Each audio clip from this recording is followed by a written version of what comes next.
Welcome to a journey through time and mystery. Imagine a story so profound, so enduring, that it has captured the imagination of countless generations.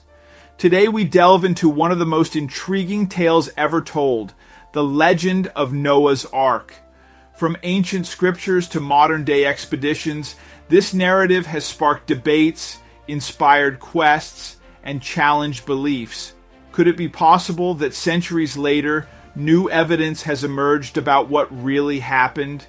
Stay with me as we unravel the mysteries surrounding Noah's Ark and explore whether science and history can finally bring us closer to the truth. Thank you for joining me on this adventure. Let's begin. According to the story in Genesis, after the worldwide flood, Noah's Ark came to rest on the mountains of Ararat in modern-day Turkey. Could it possibly be that centuries later, scientists have finally unveiled new evidence about what really happened? But before we start, smash the like button and make sure to subscribe if you haven't, and hit that notification bell so that you won't miss any new stories. According to biblical scripts, not only did God tell Noah to bring members of his family on board, but he was also instructed to bring along other things that would be essential to repopulate the earth. All included groups of different animal species that would be released to ram free after the flood. In order to survive the storm, God instructed Noah to build a massive ark like never seen before. He was given the exact material and dimensions that would be required to build such a ship. The dimensions were 300 cubits long, 50 cubits wide, and 30 cubits tall, which is equivalent to 450 MTI 75 MTI 4045 FT. Not to mention, it was 3 stories high. A Hong Kong-based group called Noah's Ark Ministries International NAMI are devoted to digging up all evidence they can find regarding Noah's Ark. While many experts don't take NAMI's findings seriously, there are some that believe that they may be onto something. One AR hunter believes that they might have finally uncovered the key to the Ark's last known location. As exciting as these findings may be, most of their past findings and others before them have been debunked. Like in 1955, when a French explorer reported that he found a 5 FT wood beam beneath a glacier on Mount Ararat. While it was verified that the wood beam was about 5,000 years old, the EXP lorer eventually admitted that he brought it from a nearby village. While most experts on the matter agree on the general location of the Ark, the Syrian tradition differs from the story told by Josephus. The Syrians believe that the Ark actually landed on Mount Judy.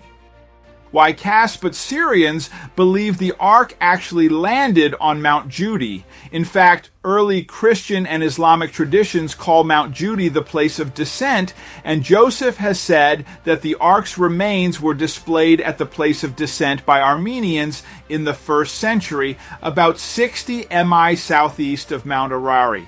Dr. Andrew Snelling, PhD of the University of Sydney, and a young Earth creationist, is another expert who doesn't believe that the Ark docked on Mount Ararat.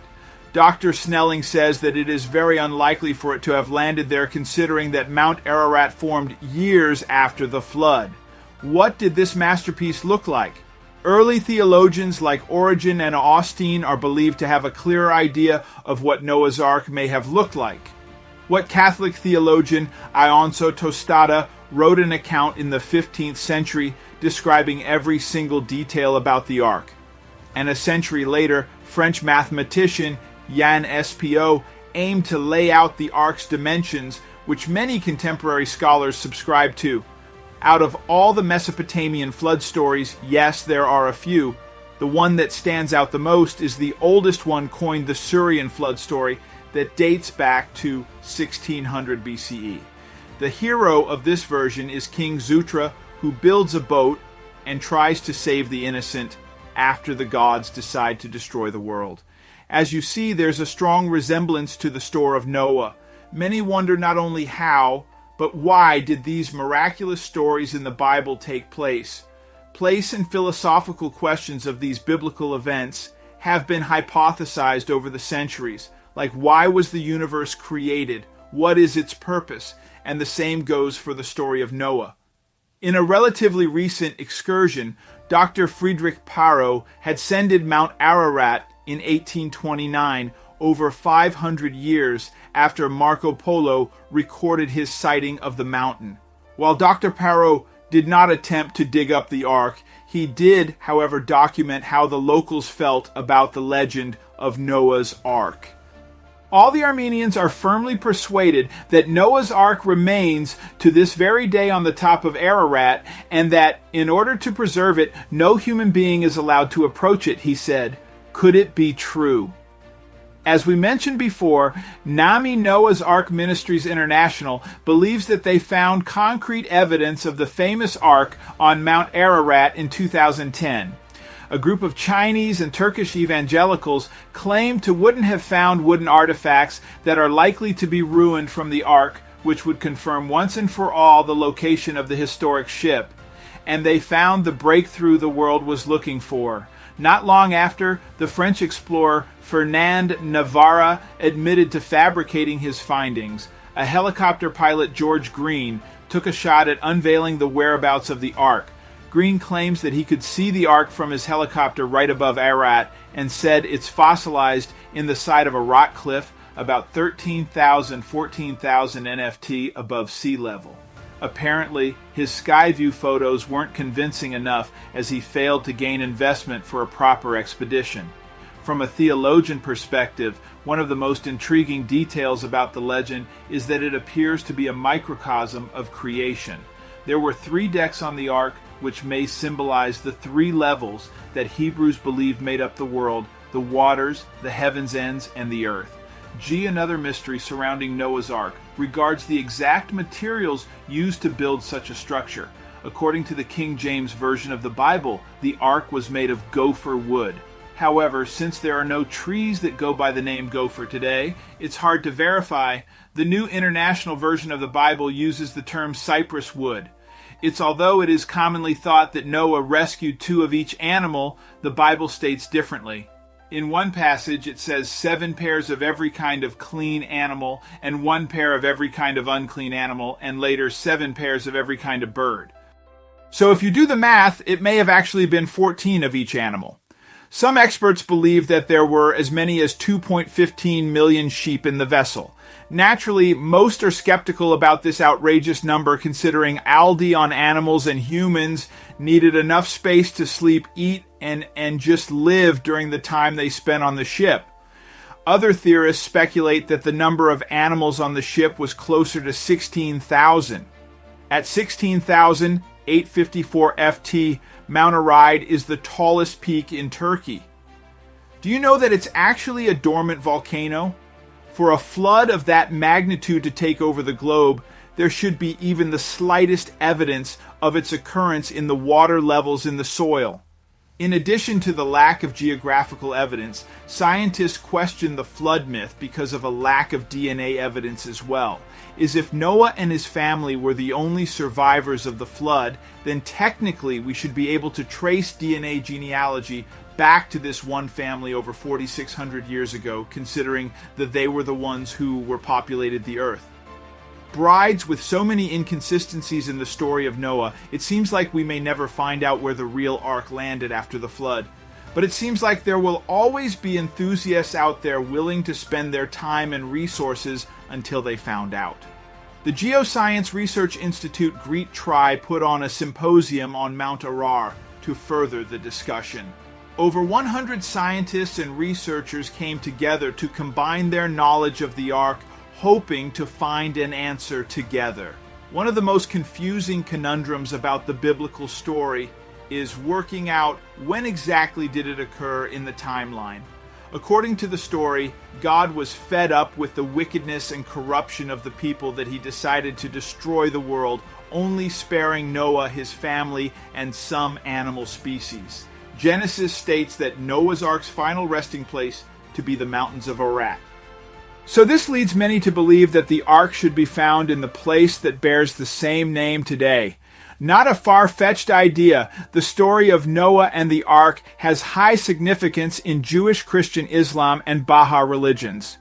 There are many similarities between their versions of the tale, but interpretations have subtle differences is among the different cultures. For example, Christian scholars compare Noah's salvation to baptism, and Muslims believe that the ark was more like a traditional ship shaped like a bird's belly.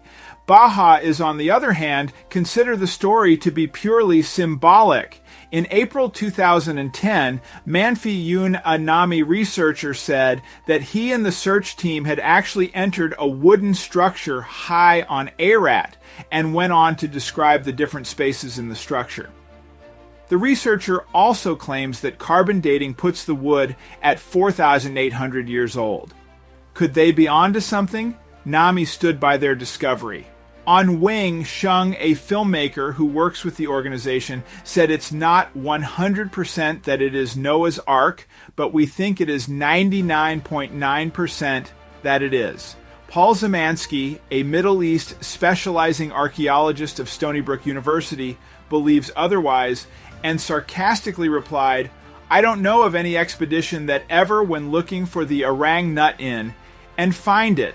You who knows the truth, aspirante, works steadfast to prove that Mount Ayod is in fact the true location of the Ark, and NAMI's findings is correct, and hopes that rigorous and serious scientific work will be done in the area. Once the scientific community has more conclusive data about the existence of Noah's Ark in Mount Ararat, they can finally make it available to the general public.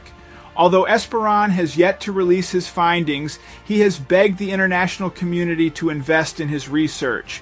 If he and NAMI are correct, it could be one of the most fascinating discoveries since the Rosetta Stone. Most world scientific community doesn't see the importance in finding the Ark's resting place, but for other curious minds, this adds fuel to their fire. They will continue to search for answers. A new documentary has hinted that ruins in the Babylon province in Iraq may be the site where the Ark was constructed, and the many bricks match the descriptions of the Tower of Babel. A series of cylinders were found in Bor Shippa, which pieced together a huge tower, which one of the narrators thinks that they may be part of the Tower of Babel due to their massive size. Have Ark remains been found? Another documentary revealed how Digital Globe, a space imagining company, had traveled to a Turkish mountain to take photos of what they believe are for the remains of Noah Ar. Once the exploration was complete, the researchers had some fascinating findings and space view images to share with the world from Mount Ararat. Ever since the images were released, Professor Porter Taylor of the University of Richmond has been convinced that they are reliable biblical evidence. He has stated that he has newfound optimism in this type of imagery and is calling it his satellite archaeology project.